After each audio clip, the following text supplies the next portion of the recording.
The winter is over for Snetterton Motorsport as it's time for the 2017 season to kick in. So we've headed east to the sunny Snetterton in Norfolk for the opening of the championship.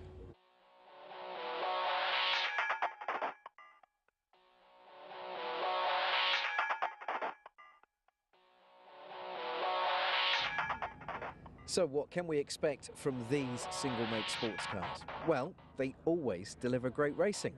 Don't believe me? It's some of what happened last year.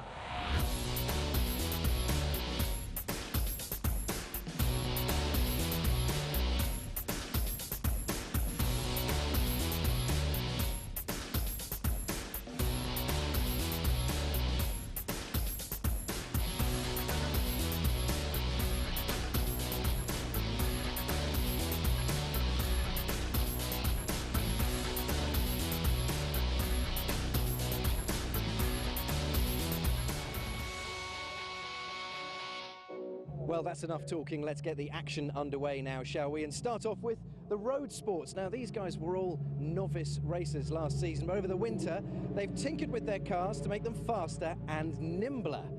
So, without further ado, let's introduce David Addison for the first race. The Avon Tyres Snetterton Roadsport Championship is always one that delivers bags of action, 125 brake horsepower Ford Sigma engine cars. They had a race yesterday, which was won by Jay McCormack. He starts on pole position. Tom John in the red car lining up alongside him. Second row, Pete Walters and Peter Spencer. And look at the grid. It's a very busy grid indeed as we get set to go racing. Drivers will look towards that lighting gantry. Engine notes will rise as lights go red. We're racing. 36 Road Sports blast away down towards the first right-hander of riches. You're on board with Ben Gilliers, who was one of last year's Academy Group champions.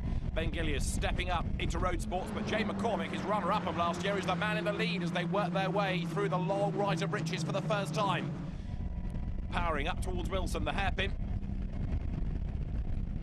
And diving into the braking zone. This is where you can, if you're really brave, gain ground on the inside.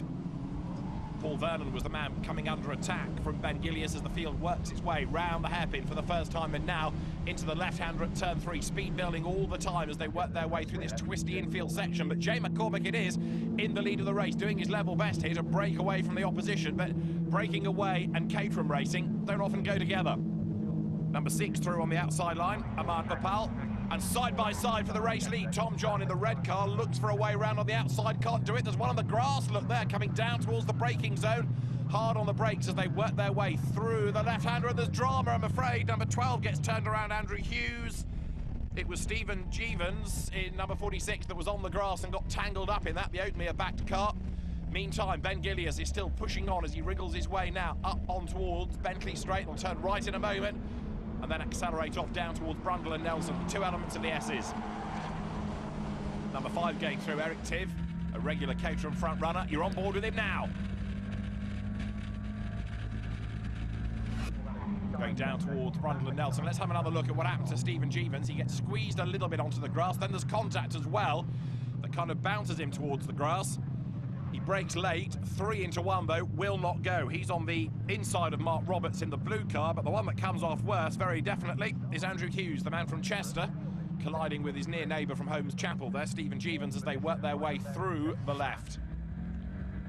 So that was at Agostini. This is the run up towards the timing line. You're on board with Eric Tiv, trying now to get into the slipstream, trying to get the toe, and then in turn will draw him nearer to the pack ahead. 88 going through, Pete Walters, the man from Orpington, just down the road from Brands Hatch, and he's going strongly. He's getting a toe and he's onto the tail now, look, of Tom John, who is on the back of the race, leading Jay McCormack. Round the outside goes Walters. He's got 1 spot. Can he get 2? Stands his ground on the outside line. Eric Tiv here tries to make his move up on the inside line as they go diving 3 wide up towards Wilson. Has he done it? Yes, he has. Has he slowed it down? No, he's not. He's gone all the way around. Amazingly, they've all missed him. Eric Tiv, it is, gets himself sorted out. I said they'd all missed him, maybe not, because there's bits of debris lying on the road. Another place lost there to Jeff Price. The red car goes up and past him. Jeff Price from Bromley goes through. This is how Eric Tiv saw it. He was utterly committed to the move, kept on coming, braked as late as he dared, turned in, just lost the back of the car, round it went. There was a little bit of a bump in fairness, but Eric Tiv hooks a gear, sees his wheel arches lying in the road and carries on. New season, same sort of racing. Fierce, frenetic, and full of drama. The race leader, though, is Jay McCormack. He's back in front, and there's somebody else all over the grass there. Is it Ben Gillius? Yes, it is. Ben Gillius runs out of road, gets it wrong, going through Brundle and Nelson. He's back on track, but place is lost. Life in road sport's a bit tougher than it was in the multidiscipline academy, where there are sprints as well as races. They work their way now then down towards the end of the lap. Speed building up towards the timing line, and there in 88 now, the real man to watch, Pete Walters. He's on the tail of Jay McCormack. The runner-up last year in his academy group was Jay McCormack, but now there's little he can do as powering around the outside goes Pete Walters. He's got his nose in front, or has he? Let's see, they're going to be almost level as they head down towards Riches. McCormack has the inside line, the road comes back to him, he rides the curve as well on the inside, but he's gone through. Picks up P1 once again. But it's now 3 for the race lead, because coming back at them, look, you can see under braking there is Peter Spencer. He was one of the drivers involved in the Eric Tiv incident a couple of laps back, and he's lost bodywork, but he's there now on the tail of the top 2. He's taking Tom John with him as well, so it's a 16-wheel Caterham that leads the race. Jay McCormack, though, somehow is hanging on to that advantage as they work their way now along the straight down towards Agostini. He moves across and defends, and there's huge drama in the background. Eric Tiv's involved again, and he was lucky not to go over. At the top of the shot, Tiv was in the air. Somebody else involved in all of that looks like being Carl Varney. He's back on track. More bits of Eric Tiv's car lie in the road. And what's left of the car turns through Agostini, looking decidedly second-hand. Eric Tiv lucky to stay the right way up. Let's have another look. You're on board with him. Blasting his way through turn 3.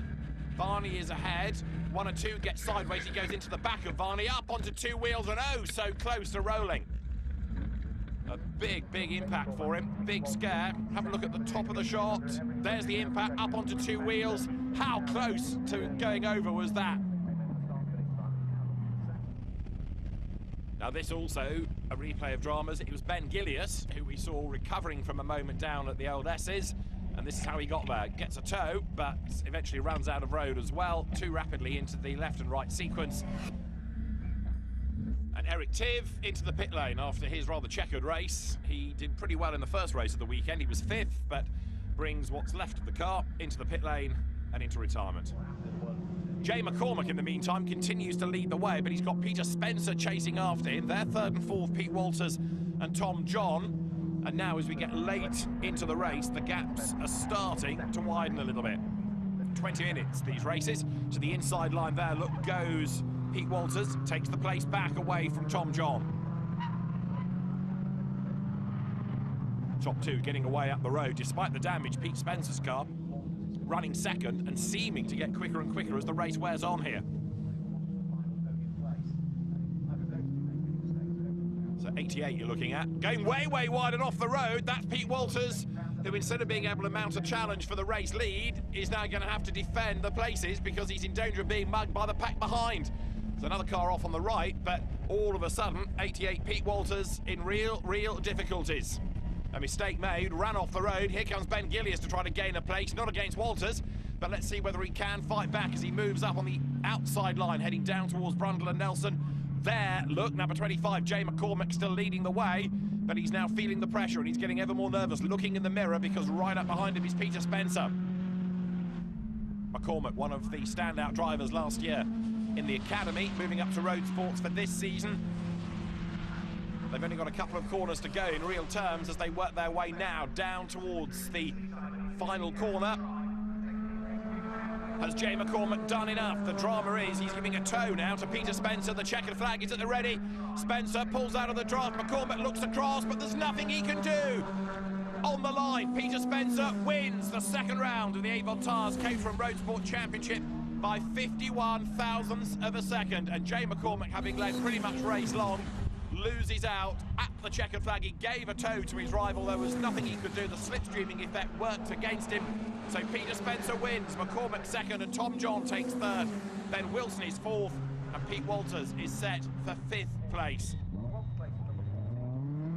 A race win for a delighted Peter Spencer. Behind him, a rather frustrated Jay McCormack. Tom John 3rd ahead of Ben Wilson and Pete Walters. Caroline Everett 6th from Ben Gillius, and then David Ridley in 8th place. 51 thousandths of a second, the winning margin. tight battling all the way through.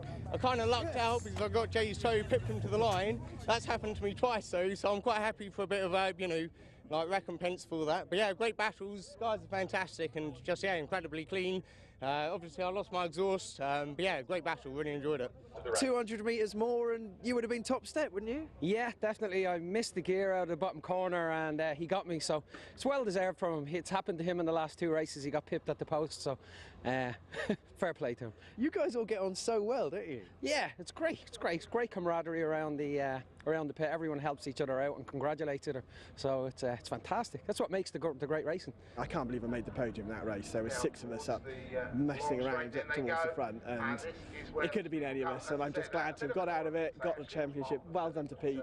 He's got the monkey off his back for the last corner here, which is great, and yeah, I don't know what that means long term, but we've all had a good weekend, I think.